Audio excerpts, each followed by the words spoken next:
Hey everyone!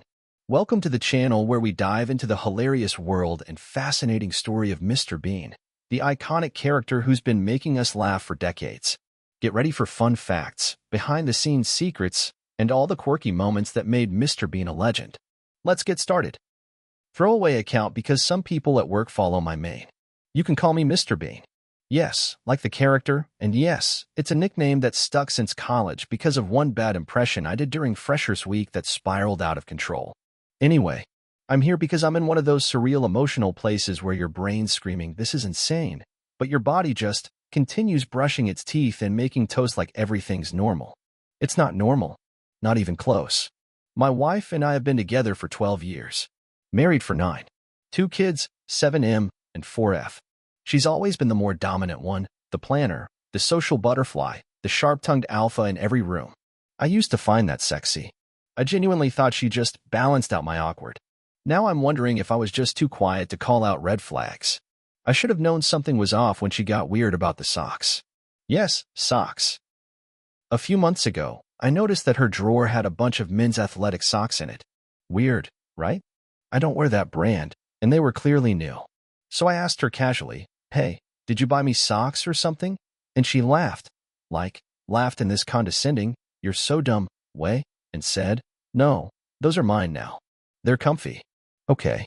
Weird, but not crime of the century weird. Then one morning, I went and grabbed a pair of my running shorts that had gone missing, and guess where I found them? Stuffed in the back of her drawer, with a couple of those same socks, only this time, they were wet. As in, recently worn wet. And not by her. Trust me, I know how big her feet are. These socks had imprints like a dude who probably skips leg day. That's when my stomach started making deals with my brain. Maybe she's washing someone else's laundry? Maybe her brother came to visit and I forgot? Maybe I'm paranoid? Reddit, I wasn't paranoid. This was just the tip of the iceberg. A sockberg. More soon.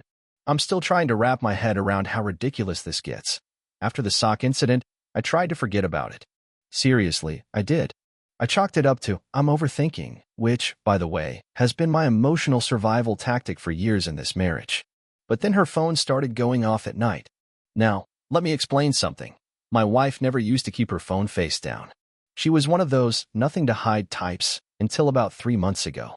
Suddenly, she's got her phone on silent, face down, and with this weird, jittery reaction whenever I even glance at it. So one night, God, I still feel gross thinking about it. I waited until she fell asleep, and I checked it. I didn't snoop for long. Just went to her messages. Nothing there. No names, just emojis. Who saves a contact as a banana and a ghost emoji? I clicked it. The texts were flirty. In-jokes I didn't understand. Stuff like, "Banana ghost, you left your socks again, lol." Her, "Oops. Guess I wanted something to remember you by winking face." My heart dropped. I'm not a dramatic guy, Reddit. But it literally dropped. Like I physically felt a void in my chest open up and try to swallow me. More text scrolled by, some mundane, some not. Nothing graphically sexual, but enough to make my ears ring and my palms sweat. She called him my gym ghost. Said things like, "Today was too intense. You're ruining me for yoga class." I didn't even know she did yoga. She told me she was going to Pilates on Tuesdays. I put the phone back, sat in the bathroom for like 40 minutes, and just stared at the sink. I didn't even cry. It was worse than crying. It was numb. I started noticing other little things after that. She started humming in the shower, happy humming. She had new underwear I definitely hadn't seen. And twice, she came home with wet hair and no gym bag. So yeah, there's a ghost haunting this house, and he's apparently into socks and bad emoji code. I waited a week before saying anything. I don't even know why. Part of me was scared I'd misunderstood everything. That maybe I wanted to be wrong. The other part? I was afraid of confirming that the person I'd build a life with was actually that person. You know, the kind of person who cheats and lies and makes up dumb stories about socks. Anyway, I confronted her last Saturday morning. Kids were at a friend's birthday party. It was just us. She was making coffee, scrolling her phone, of course, and I was standing there like a backup actor trying to remember my line. I finally said, "Hey, who's the ghost and the banana?" She blinked, looked at me like I had just asked her if she'd seen Bigfoot. Then she smirked and said, "What are you talking about?" I told her I saw the texts. I didn't yell. I didn't accuse. I just told her what I saw and asked if there was anything she wanted to say. And Reddit, this woman, this master manipulator, laughed. She actually laughed. Then she hit me with this gem. Are you seriously spying on me because of socks? Jesus, you're so insecure. I asked again. Calm, polite, trying not to lose it. She said it was just a joke between her and her personal trainer at the gym. That they flirt sometimes for fun, but that it's harmless. I asked why she saved his name as emojis. She shrugged. I asked why she lied about doing Pilates. She said she got bored of it and didn't feel like explaining. I told her it felt like emotional cheating, at the very least. And that's when she exploded. Full Karen mode. She accused me of being controlling. Said she's allowed to have her own life. That I was being dramatic. That I clearly have trust issues and should see someone about that. She ended the conversation by storming out of the kitchen and yelling over her shoulder. If I wanted to cheat on you, trust me, you wouldn't know. You're too busy playing house to notice anything real. Mic drop. I stood there holding my coffee, hands shaking so badly I nearly dropped the mug. I didn't follow her. I didn't respond. I just stood there like an idiot wondering when exactly my marriage turned into a psychological escape room. Spoiler alert. I never found the exit that day. 3 days after the kitchen blow-up, I was still trying to make sense of it all. You know that awkward limbo where you're both pretending everything's okay, but you can feel the tension in the air like it's furniture? That was our house. Silent breakfasts, fake smiles for the kids, and no eye contact unless it was necessary. Then our neighbor Greg showed up. Greg's in his 60s, retired, nosy in the way you only realize is valuable after something shady happens. He's the kind of guy who waters his lawn twice a day and waves at every car that goes by. I used to find him a little annoying. That changed this week. He stops me while I'm taking out the trash and says, "Hey, Bean, your wife's new car looks sweet. When did you guys get that?" I froze. New car? Yeah, the gray hatchback with the black rims. Saw her driving it Sunday morning, early. Thought maybe it was a rental or something. Sunday morning. The same time she told me she was going to a women's mindfulness retreat in the next town over. We don't own a gray hatchback. Neither do her friends. She took our minivan to the supposed retreat. So what the hell was Greg talking about? I tried to keep it casual. Maybe she borrowed a friend's car? He nodded like he didn't buy it either. Maybe. Just seemed sporty for her, you know? That was Greg speak for. I saw something, and I'm trying to help without starting World War III.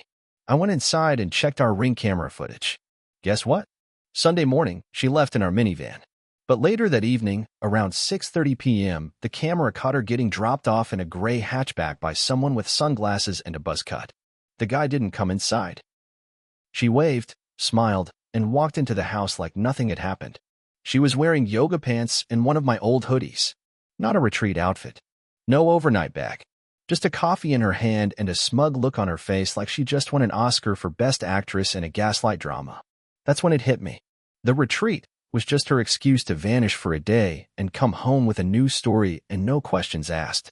And Greg, bless his overly attentive eyes, had unintentionally blown her cover wide open. I didn't confront her that night. I needed more. I needed proof. Not for her, she'd deny it anyway. I needed it for me.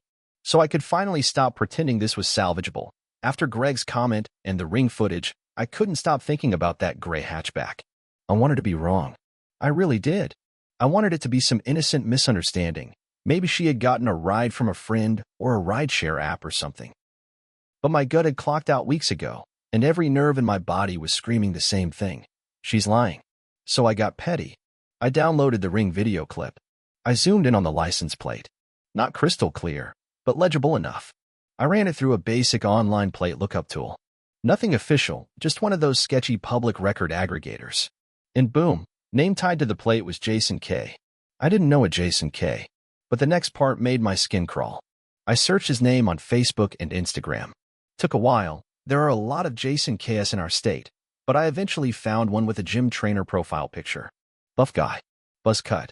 Familiar sunglasses. Location matched the address near my wife's yoga studio. A mutual follower? My wife's burner Instagram. Yes, she had a burner. I only found it by accident a few weeks ago when our iPad synced to the wrong account. I never told her. Should've. Didn't. Anyway, this burner account only followed 34 people. Most were yoga and empowerment pages. And this Jason K guy. I clicked his profile, scrolled through, and what do I find? A boomerang clip of a sock. One. Single. Sock. Caption. Someone left something behind. Again. Winking face hashtag ghost banana. At that point, I couldn't even laugh. I just felt like I was watching a parody of my own marriage. Let me tell you something weird. Betrayal doesn't feel how you expect it to. It's not cinematic. It's not explosive. It's this slow leak of numbness that starts at your chest and drips into your stomach until you can't tell if you're hungry, angry, or just broken. That night, I made dinner for the kids. She came home 2 hours late and said her group therapy ran long. She kissed me on the cheek. I nearly flinched, and all I could think about was that stupid sock, and how this Jason dude, whoever he was, had the confidence to mock me from the sidelines of my own marriage. It wasn't just cheating. It was disrespect with sprinkles. I couldn't keep going like this. I wasn't sleeping, wasn't eating properly, wasn't really present even with my kids, which broke me more than anything. I started making a list of everything that hadn't made sense in the past few months, and suddenly, stuff that once seemed like minor weirdness lit up like neon signs. Like the random business trip she took in March even though she's a freelance graphic designer with no business clients. The new lingerie set I found still tagged and hidden in her suitcase. She told me it was a gift for me. We never saw it again. The week she said she was cutting back on spending and canceled our Netflix and Spotify, but somehow still got her nails done. Twice. The gym bag that came back one time with a second phone charger in it. She said it belonged to a friend. Then the friend unfollowed her a week later. Little things. Separately, they were just annoyances. Together, it looked like a full-blown lifestyle. And don't get me started on the passwords. Last year, she insisted we keep things private, that we needed healthy digital boundaries. Translation, she changed her phone passcode, locked her laptop, and installed an app locker. I didn't push back at the time because I wanted to be the good husband, the trusting one. Turns out I was just the gullible one. So I did something I never thought I'd do. I checked her laptop while she was showering. Before you judge me, I wasn't looking for revenge. I was looking for my sanity. Guess what I found? 2 browser profiles. One personal. One labeled work. The work profile was of all the deleted messages from WhatsApp, backups from an encrypted email address I'd never seen before, and yes, saved hotel confirmations from months back. Most were one-night stays at random boutique hotels within a 40-minute drive from home. One was for 2 nights in February, Valentine's weekend. When she told me she was visiting her sister for emotional support, I just sat there, clicking, shaking, breathing like a man who forgot how to. There were messages too. Some to Jason. Some to someone else, another guy, based on context. She was playing multiple fields. One message stood out. He's so clueless. I think he suspects something, but he's too polite to dig deep. She meant me. She was right. Until now that I didn't plan to cry. I really didn't. But when your 6-year-old looks up from his cereal and asks, "Is mommy mad at you again?" Man, something inside just crumbles. It was the morning after I'd found all the browser data. I hadn't slept. I was running on burnt coffee and paranoia, but trying to keep it together for the kids. She had left early for her yoga client, and I was packing lunches, fake smiling like my soul wasn't rotting. And that's when my son dropped the question. "Why would you ask that, bud?" I asked him gently. He shrugged. "She doesn't hug you anymore. And you don't laugh like you used to. And she said you're annoying." I froze. "She said that to you?" He nodded and spooned more cereal into his mouth like it was just another Tuesday. "She told Aunt Sarah that you're annoying and that she wants room to breathe." That was the moment. Right there. I think part of me still wanted to believe this was temporary, like we could fix it with therapy or more date nights or just a reset.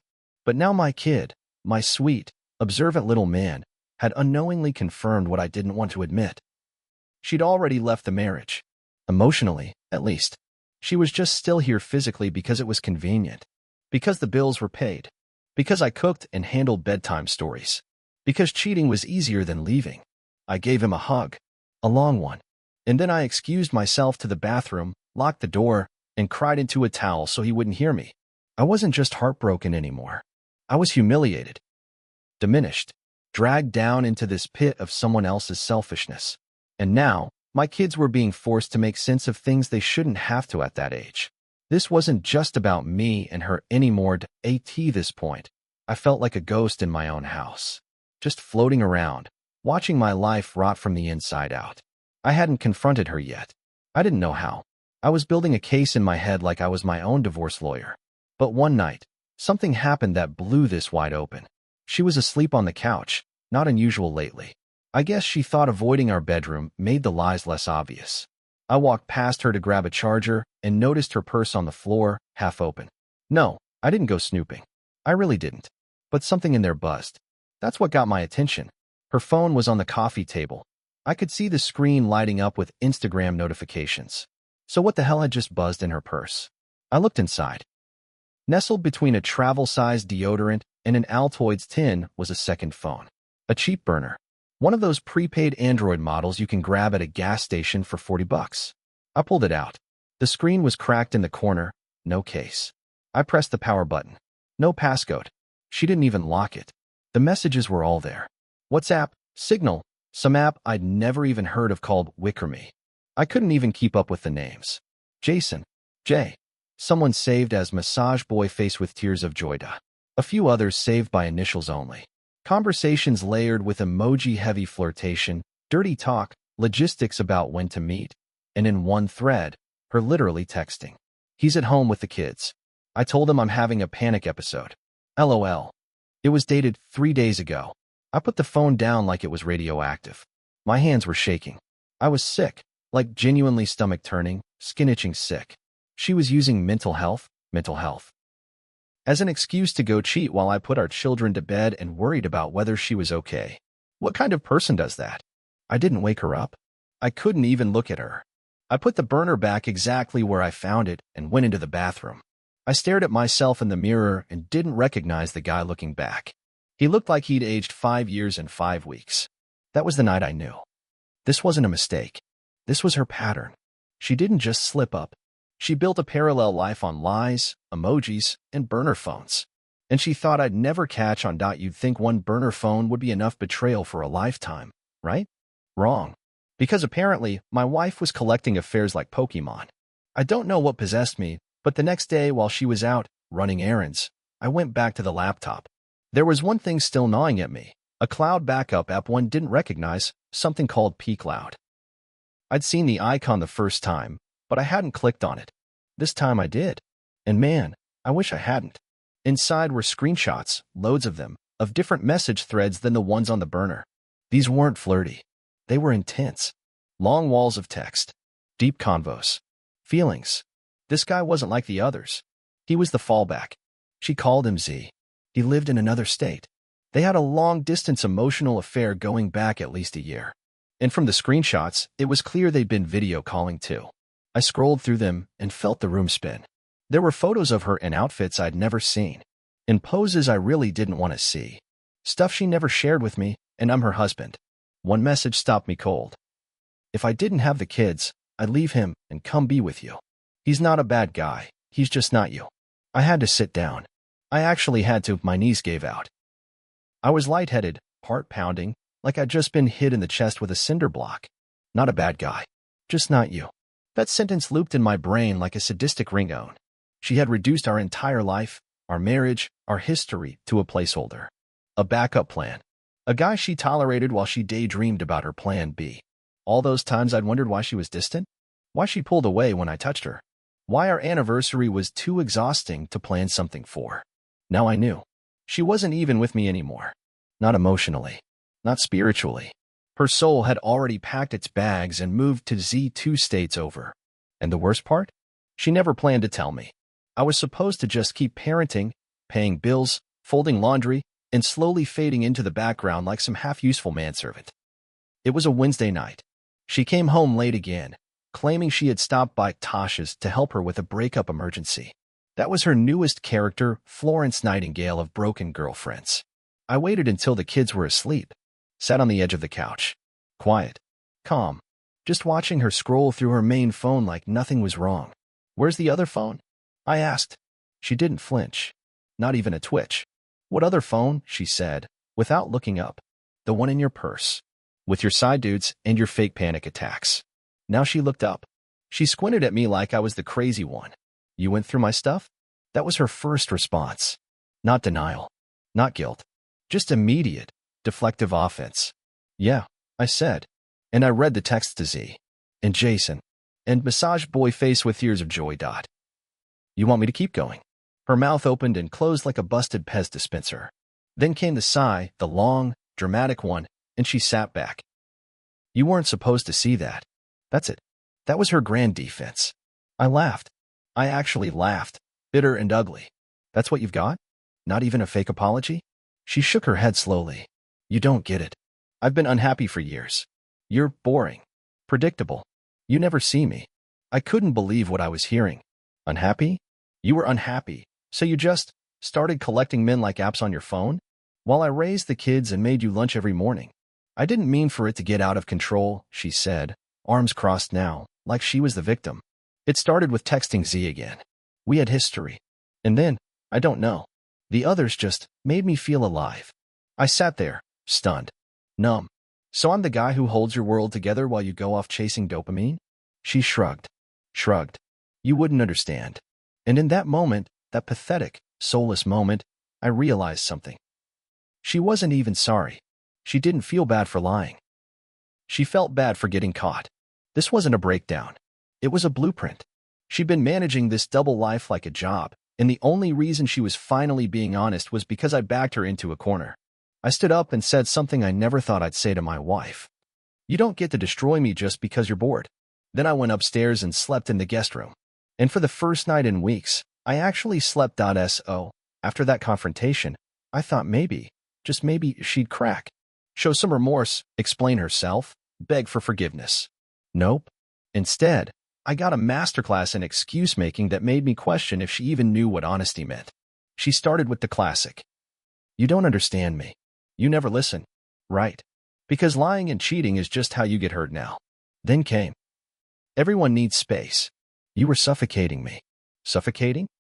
I'm the guy who's been working 2 jobs, doing the school runs, cooking dinners, and still finding time to ask how her day was.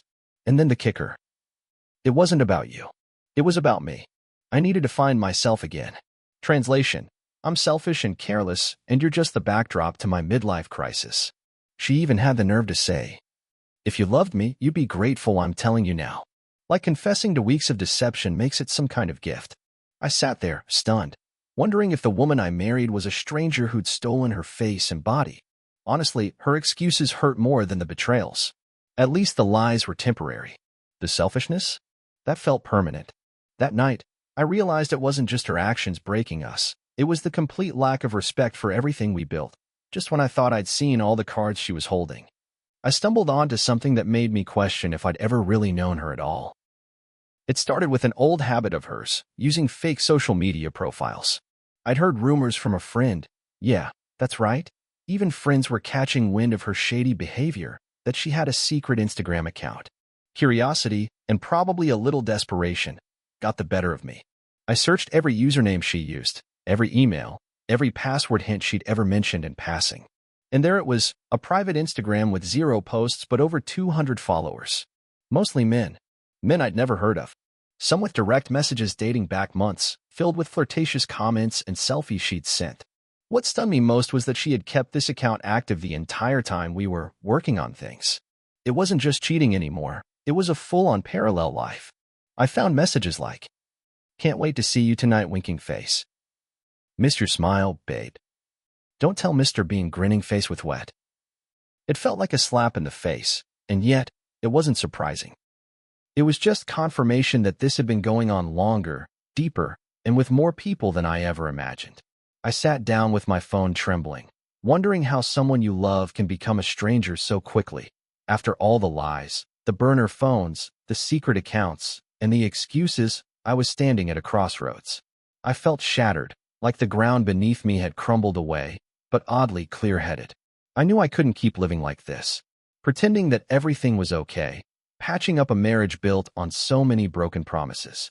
I weighed my options, try counseling and risk getting hurt again, or cut my losses and move on. I thought about the kids, the most important part of all this. I wanted stability for them, but I also didn't want to teach them that it's okay to stay where you're not respected or loved. After a long night of tossing and turning, I made my choice. I decided to walk away. Not because I stopped loving her, but because I started loving myself more. I called a lawyer the next day and started making plans for a fresh start. It hurt like hell. It still hurts. But I know I deserve better. Walking away was the hardest thing I've ever done. Packing up memories, telling the kids, facing the silence in a house that felt too big suddenly. At first, I was angry, furious even. Angry at her. Angry at myself for not seeing it sooner. Angry at how quickly my world unraveled. But anger gave way to sadness. Deep, aching sadness that settled in like a cold fog. Therapy helped. Friends helped. Time helped. I learned to find joy in small things again, a quiet morning coffee, a walk without dread, laughter with my kids that wasn't forced. Most importantly, I started to rebuild trust in me. Trust that I'm worthy of honesty, respect, and love. It's not over. Maybe it never fully is, but I'm moving forward. And for now, that's enough. If there's one thing I want anyone reading this to take away, it's this. You deserve better. No matter how long you've been together, no matter the memories or the kids or the what-ifs, being lied to and betrayed isn't something you have to accept. I won't sugarcoat it. The pain is brutal. It feels like losing a part of yourself. But healing is possible. Trust your gut when something feels off. Don't ignore those little warning signs. And don't let anyone gaslight you into believing you're the problem. Surround yourself with people who see your worth and remind you of it when you forget. And if you decide to walk away, do it with your head held high. Because sometimes, leaving is the bravest, healthiest choice you can make. I'm not a hero. I'm just a guy who finally decided he deserved peace. Thanks for reading. If you're in a similar spot, I'm sending you strength.